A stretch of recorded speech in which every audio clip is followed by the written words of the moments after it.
और चलिए रुको कर लेते हैं अगली खबर का। खबर है राजधानी जयपुर से, जहां सांसद किरोड़ीलाल मीणा का आज चौथे दिन भी धरना जारी है। आपको बताएं कि जयपुर आगरा हाईवे पर चंद्र महल गार्डन के बाहर धरना जारी है। मीणा का पेपर लीक प्रकरण मामले में सीबीआई जांच की मांग वो लगातार कर रहे हैं और इसी मांग के चलते धरना दे रहे हैं। किरोड़ीलाल मीणा तमाम युवाओं के साथ मौजूद हैं।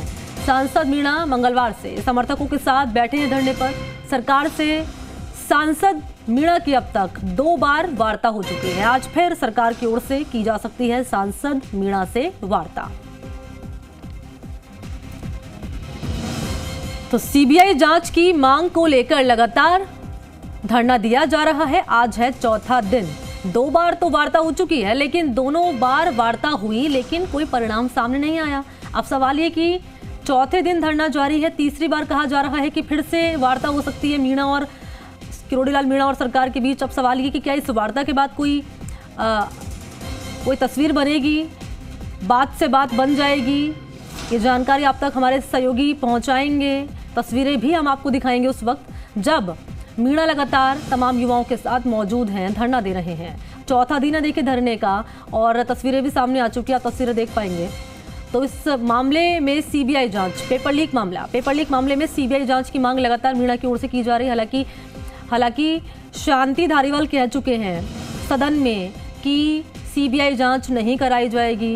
प्रसादीलाल मीणा भी कह चुके हैं सीबीआई जांच नहीं कराई जाएगी। उनकी पार्टी के तमाम नेता कह चुके हैं सीबीआई जांच नहीं कराई जाएगी। लेकिन मीणा का कहना है कि जब तक सीबीआई जांच नहीं होगी वो उससे कम में नहीं मानेंगे। लगातार धरना उनकी ओर से जारी रहेगा। 2 बार वार्ता हो चुकी है। अब सवाल ये कि तीसरी बार कहा जा रहा है वार्ता के लिए बुलाया जा सकता है, वार्ता हो सकती है सरकार के साथ। तो क्या बात से बात बन जाएगी? क्या मीणा मान जाएंगे या फिर सरकार मान जाएगी या सरकार झुक जाएगी या सरकार सीबीआई जांच करा लेगी? ये सवाल अब बने हुए हैं।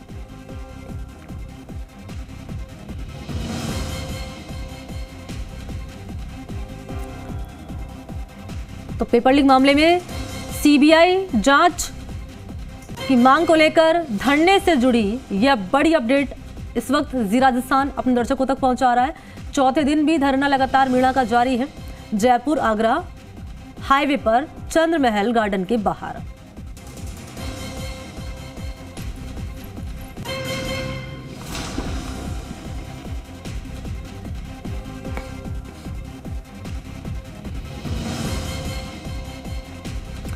तो धरने का आज चौथा दिन है। मंगलवार से ही शुरुआत हो गई थी इस धरने की और आज चौथा दिन है। अब सवाल वही जिसका जिक्र शुरुआत में मैंने किया था, क्या सरकार सीबीआई जांच को लेकर मान जाएगी? ये सवाल लगातार बना हुआ है और इस सवाल का जवाब मेरे सहयोगी विष्णु शर्मा दर्शकों तक पहुंचाएंगे, जो कि इस वक्त मेरे साथ सीधा लाइव जुड़ चुके हैं, ग्राउंड जीरो पर मौजूद है। विष्णु, मैं आपके पास आ रही हूं। आज धरने का चौथा दिन है। 2 बार तो वार्ता हो चुकी है, कहा जा रहा है कि तीसरी बार भी सरकार से वार्ता हो सकती है। क्या लगता है, बात से बात बन जाएगी?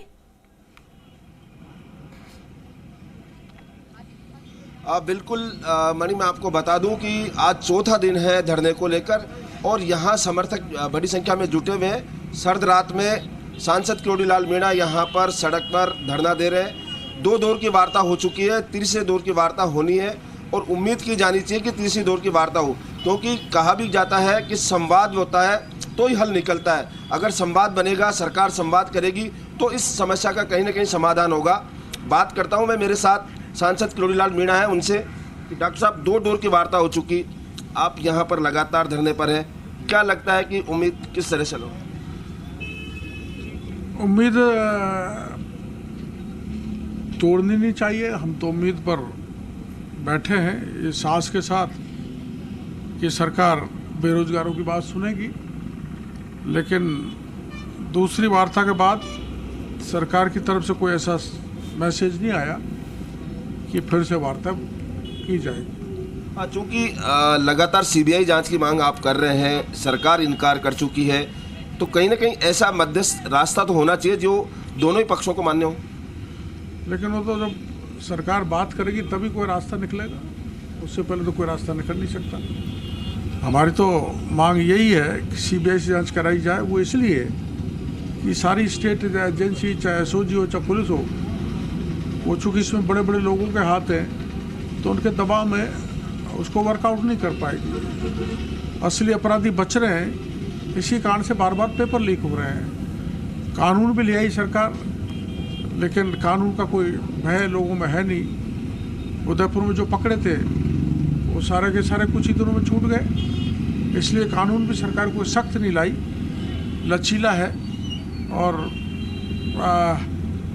कुछ जो बड़े नाम आने चाहिए थे, जैसे डीपी जारौली को क्लीन चिट दे दी, बर्खास्त क्यों किया? क्लीन चिट दे दी थी आपने। 4 प्रिंसिपल और मास्टर जालौर में बर्खास्त कर दिए, और मुख्यमंत्री जी दूसरी तरफ ये कह रहे हैं हमारे कोई अधिकारी और कोई नेता इसमें लिप्त नहीं है। तो जब मुख्यमंत्री ऐसे बोलेंगे तो फिर राज्य की जांच एजेंसी तो दबाव में काम करेंगी और जो अपराधी हैं वो बच निकलेंगे, इसलिए सीबीआई जांच होनी चाहिए। मुख्यमंत्री कह रहे हैं कि हमारे कोई अधिकारी और वो शामिल नहीं है, वहीं दूसरी ओर आपने सबूत पेश किए हैं और उनके पूर्व उप मुख्यमंत्री हैं, वो लगातार कैसे हैं कि अलमारी से पर्चे कैसे गायब हुए, तो कहीं ना कहीं गड़बड़ तो है। अलमारी से पर्चे कैसे गायब हो गए?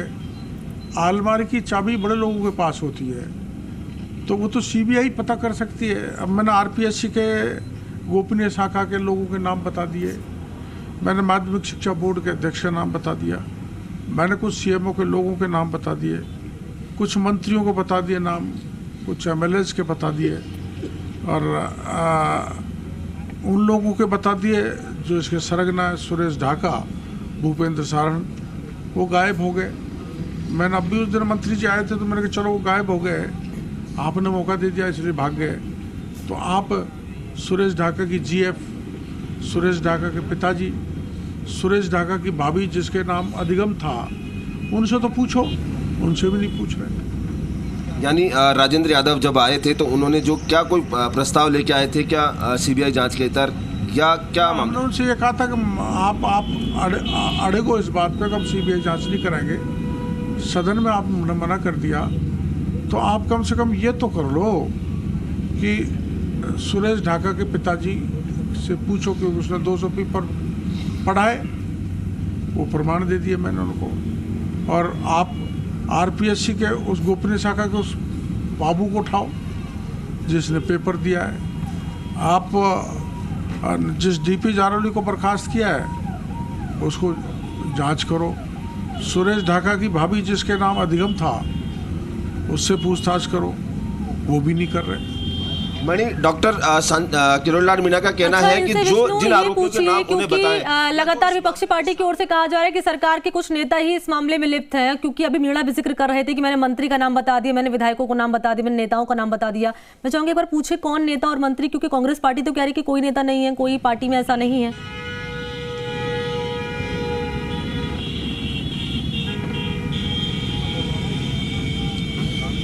मणि, क्योंकि लगातार सांसद किरोड़ीलाल मीणा कहते आ रहे हैं कि जो आरोपी उन्होंने बताए हैं या जो इसमें इन्वॉल्व किए गए हैं, जिनके नाम यहाँ सामने आ रहे हैं, उनसे पूछताछ नहीं की जा रही। अगर उनसे पूछताछ की जाए तो वो इस पूरे मामले का जो पटाक्षेप है वो हो सकता है, सामने आ सकते हैं बड़े नामों के नाम, और इसीलिए ये जांच नहीं करवा रही सरकार।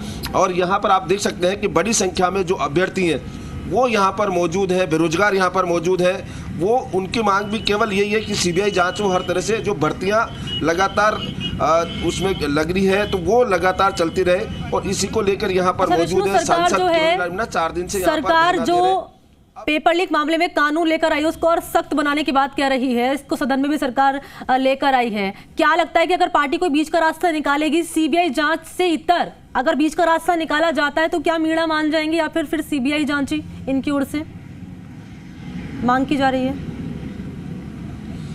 बिल्कुल, सांसद मीणा जो है उनका कहना है कि जो सीबीआई है उससे कम जांच नहीं होनी चाहिए, लेकिन साथ ही इन्होंने कहा कि जो एसओजी है या जो अन्य जांच एजेंसियां हैं स्टेट की, वो सरकार के दबाव में है। मुख्यमंत्री खुद कह चुके हैं कि न कोई अधिकारी है, न कोई अफसर इसमें शामिल है और न कोई नेता, तो ऐसे में वो किस दबाव में काम कर रही है, और उनकी मांग यही है। डॉक्टर साहब, सरकार ने कहा है कि वो कठोर कानून लेकर आएगी और लेके आई है, पेपर लीक को लेकर बुलडोजर तक चलाए जा रहे। कानून कठोर है तो कुछ ही दिनों में second grade teacher paper leak के आदमी उदयपुर के जो गिरफ्तार किए तो छूट गए, और जो बिल्डिंग ध्वस्त की है वो तो किराए पे थी, और दूसरी जो बिल्डिंग ध्वस्त की है वो 1.5 करोड़ की, उन्होंने तो 100 करोड़ कमा लिए। और मैंने तो खुद एसओजी के जांच अधिकारी जो जिन्होंने पेपर पढ़ाया, जिन्होंने पैसे लिए, उसके भी प्रमाण दे दिए। तो कम से कम चलो हम सीबीआई, ठीक है। आप आगे बढ़ना। ठीक है जो विष्णु, मैं बता रहा हूँ इनसे उठा के पूछो तो सही, वो भी नहीं पूछ रहे जो मैं आरोप लगा रहा हूँ। चूंकि रास्ता तो कुछ नहीं निकलना चाहिए, आपने भी कहा संवाद से कोई रास्ता निकलेगा, सरकार इनकार कर चुकी है सीबीआई जांच को लेकर, तो ऐसे में कहीं ना कहीं रास्ता तो निकले। आप यहाँ बैठे हुए धर्मेजुर, रास्ता विष्णु जी, रास्ता मैं यही कह रहा हूँ, ये रास्ता चलो हम बात करेंगे। आरपीएससी के गोपनीय शाखा के उस व्यक्ति को पकड़ो जिसने पेपर सुरेश ढाका भूपेंद्र सारन को दिया, उसमें बड़े दिक्कत है क्या पूछने में, है? ठीक है। सुरेश ढाका की भाभी को पूछो जो अधिगम की वो है, सुरेश ढाका के पिताजी को पूछो जिसने 200 पेपर पढ़ाए, एसओजी के सीआई मोहन पोसवाल से पूछताछ करो, उसने पैसे लिए, मेरे पास प्रमाण है। मैं उस आदमी को जब भी पेश करूंगा जब वो मीणा की ओर से कई जिसने तरह कहा के कि आरोप मेरे लगाए पैसे जा रहे हैं, क्योंकि आज चौथा दिन है धरने का और कहा जा रहा है कि एक बार फिर से सरकार और मीणा के बीच बातचीत हो सकती है, बात से बात बनेगी। ये एक सवाल बना हुआ है क्योंकि कांग्रेस की ओर से कहा जा रहा है कि बीजेपी की सरकार में भी तो पेपर लीक हुए थे, लेकिन तब पुलिस कार्रवाई से लीपापोती कर दी गई है। तब सवाल ये कि क्या कांग्रेस पार्टी सीबीआई जांच कराने की मांग की जा रही है उस पर मान जाएगी। विष्णु, नजर आप बनाए रखिएगा, आगे की जानकारी आपसे लूंगी।